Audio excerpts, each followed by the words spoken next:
নমস্কার বন্ধুরা, আমি রঞ্জিত হালদার। আমার চ্যানেলের সমস্ত বন্ধুদেরকে জানাই ধন্যবাদ।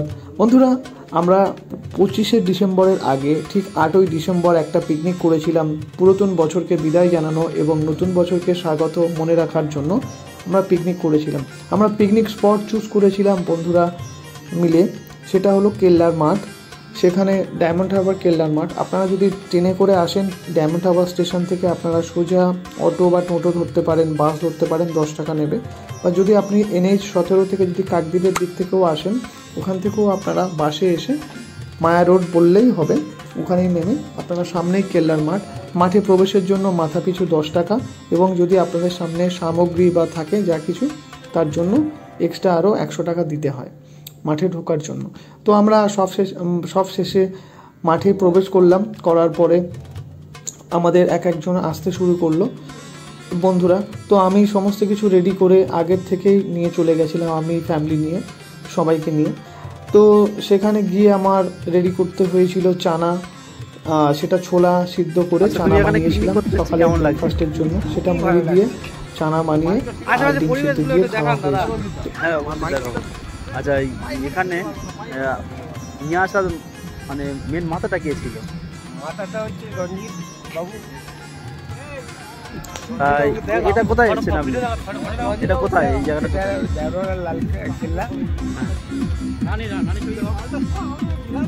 তাই সামনে নদীটা এখন তো জোয়ার এসছে, এখন কি চান করার ইচ্ছা আছে? নদীর ফুল জোয়ার হলে ভাসতে ইচ্ছে করে, কিন্তু জামা প্যান্ট তো নিয়ে আসি। তা এখানে রণজিৎ বাবু একটা কাপড় দেবে, তা আপনি কি চান করতে চান? রণজিৎ বাবু, আপনি কি করছেন? আমি এই আপনাদের জন্য পকোড়া তৈরি করেছি, বাবুরা খাবেন, তার জন্য এই পকোড়া রেডি করেছি, আপনারা একটু খাবেন। খুব মজা মজা করে কেমন হয়ে দিয়েছেন আপনারা একটু খেয়ে বলুন। আচ্ছা আচ্ছা আচ্ছা, গাইস আপনারা খান, আর যারা যারা ভিডিও দেখছে অবশ্যই তারা খাবে। দেখুন বন্ধুরা, সবাই মিলে কতটা এনজয় করছে, এবং পকোড়া এবং তার সাথে আমুদি মাছ ভাজা সেটাও করে দিয়েছি। তো কাকা খেতে চেয়েছিলেন আমুদি মাছ ভাজা, সেটাও বানিয়ে দিয়েছি। তো বন্ধুরা, কাকা এনজয় করছে, এবং তার সাথে সাথে আমি রান্নার সামগ্রী যেহেতু দেরি হয়ে যাচ্ছে। আর গঙ্গা থেকে একটা জিনিস সুন্দরভাবে পরিষ্কার দেখা যায়। দেখুন, বাংলাদেশের জাহাজ দুপুরবেলা ঠিক জোয়ারের সময় এখান থেকে যায়। আর কেল্লার যে বৈশিষ্ট্য সেটা আপনারা সবাই জানেন হয়তো, বা যারা জানেন না, ডায়মন্ড হারবার কেল্লার বৈশিষ্ট্য, এটা ব্রিটিশ আমলের কেল্লা এখানে বানানো হয়েছিল।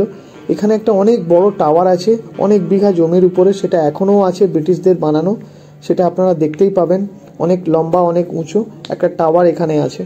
এবং গঙ্গাতে এখানে কিছুই নেই, সব কিছু গঙ্গাতে চলে গেছে, বাট সবাই মিলে সেখানে আসে এই মাঠটা এখানে পিকনিকের জন্য। কেল্লার কোনো অস্তিত্ব নেই। তো বন্ধুরা দেখুন, এখানে সবাই মিলে কত সুন্দর এনজয় করছে, এবং গঙ্গাতে স্নান করার অনুমতি নেই। যদি আপনি যেখানে বসবেন পিকনিক স্পটে, সেখানে বসেই আপনি যদি ড্রিঙ্ক করেন যা কিছু, সেখানে বসেই করতে হবে। আগেই বলে দিয়েছি কত টাকা কিসের জন্য লাগে, সেগুলো সব বলে দিয়েছি। এবং আপনারা যদি গঙ্গাতে স্নান করেন, সেটা আপনাদের নিজেদের দায়িত্ব, সেখানে কেউ নেবে না। বন্ধুরা, সবশেষে অনেকগুলো আইটেম ছিল, সেগুলো প্রথমে পকোড়া, তারপরে আমুদি মাছ ভাজা করে ওদেরকে দিয়ে দিলাম, তারপরে ডাল, মুখের ডাল, মাছের মাথা দিয়ে, মাছের কালিয়া, সবশেষে মটন, এবং তারপরে পাঁপড় এবং দেরাদুন রাইসের ভাত। সবশেষে এগুলো বানানোর পরে আমরা লাঞ্চের দিকে এগিয়ে গেলাম ধীরে ধীরে।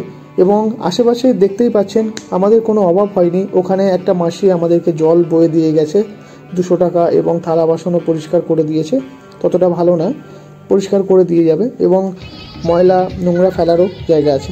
এবং গঙ্গাতে এখানে দুপুরবেলা জাহাজ যায়, যেটা অয়েল ট্যাঙ্কার বলে, যেটা খিদিরপুর থেকে আমাদের হলদিয়া বন্দরে যায়। প্রত্যেক দিন দুপুরবেলা আপনারা দেখতেই পাবেন এরকম জাহাজ গঙ্গা থেকে সব যাওয়া আসা করে, এবং চারিদিকটাও আপনার গঙ্গার সাইডে ভালোই লাগবে। এবং বন্ধুদের সাথে সবশেষে ফটোগ্রাফি। এবং বিকালবেলা দেখতেই পাচ্ছেন সূর্য ঠিক অস্ত যাওয়ার মুখে, সেই সময় গঙ্গার সামনে একটা সুন্দর একটা পরিবেশ দেখতে পাচ্ছি। যেটা দীঘার সমুদ্র সৈকতে দেখা যায় এবং বা পুরীতে গেলেও দেখা যায়, কিন্তু গঙ্গা এখানে শান্ত হয়ে আছে। সেই সময় দেখতেই পাচ্ছেন কত সুন্দর একটা সূর্য অস্ত যাওয়ার মুহূর্ত আপনারা দেখতে পারেন। এবং মাঠেও মেলা বসেছে, এটা জানুয়ারি মাস, এখানে এখন অনেক ভিড়।